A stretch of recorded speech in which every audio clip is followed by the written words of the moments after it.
بچه روزی که پیدا شده میتونه یک بچه های صحیح تقلا نبود که این بچه از خانده اقوام میکنه دست پای خود شور داده نمیتونست دست پای شور داده نمیتونست بچه میبینه بچه که همیت ضعیف دستای میده واسه چپنکش تیر میکنه همیت دستش بالا میکنه همین که از خانده اقوام میکنه فقط میسر که خمیشه واکه دیگه بده دست خود بالا کنه نمیتونست یعنی نان تیار میکنم پیش میمونم که قاشق دادن نان میدادم یعنی تا این روز نان که تو واسه قاشق دادن دادم این نانش خودش گرفته خوردن نمیتونه سر جانش بچه می خودش شستن نمیتونه کالای خودی پوشیدن نمیتونه تارات نماز تا در ریتن تشنه امی کل کاری را خودم پیش میبرم تشنه بیش سر جان شستنش تا دندان شستنش هیچ کاری پیش بردن نمیتونه یعنی بچه نمی خبر خو یه بچه که از رگ تغلا بود من میرفتم یک کالاشی مردم میکردم میرفتم یک پیاز مردم خشام میکردم مردم روز 100 روپیه 50 روپیه میاد که روزم تیر میشد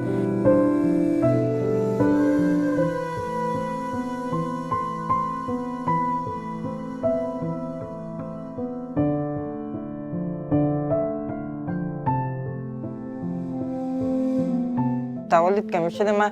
دیگه تولد هم تو فلج بودم دیگه فلج پولیو بودم دیگه پولیو بودم می تادایی پیسه نبود که تادایی میکنم یکی دو سه تا دکتر رفتم هیچ دیگه غیر ما نخود دیگه پیسه نبود که طرفا خارج میرفتیم یک ایسوسی مرد نشد دیگه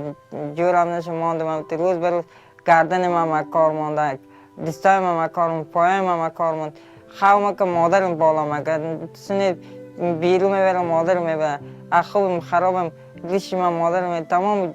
خوبم خرابم مادرم با خبر است دیگه مادر نمیشه کلم زده سر میکنه تمام جان من اما مادر است که تو بالا میکنه یک ایسوسی مگه ددن ما اومده نان ما خودم خورده نمیده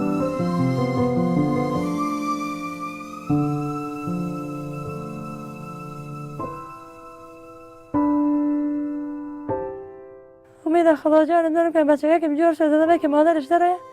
دیگه بچه میش مرگ ندارم همین بچه جور شده دنیا رو دم کش کرده میاره وجد به من چیز مرگ دم چیز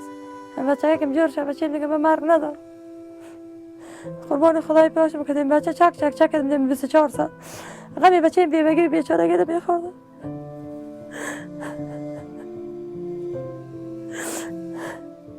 هر مسلمانی که ما رو به می رقم و می روز میبینه این خانه شهیدی است شوهرم شهید است بچه معیب است اون رفته روز جمعه در روزی مبارک ما میشینیم لالا گفتن اگر کسی یک داد خدا شد یک مسلمان یک 5 داد خمیر من روزی ما تیر بشه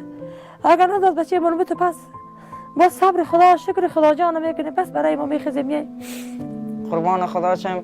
بسیار دیگه خدای پاک یا جامت جان مرا بگیره یا خدای پاک جور کنه از این دولتای خارج که یک تمدن خدای پاک که سنشون رام کنه کمک کن مرا ببرن در خارج ببرن جور که برن یعنی من خواهش من اینمی است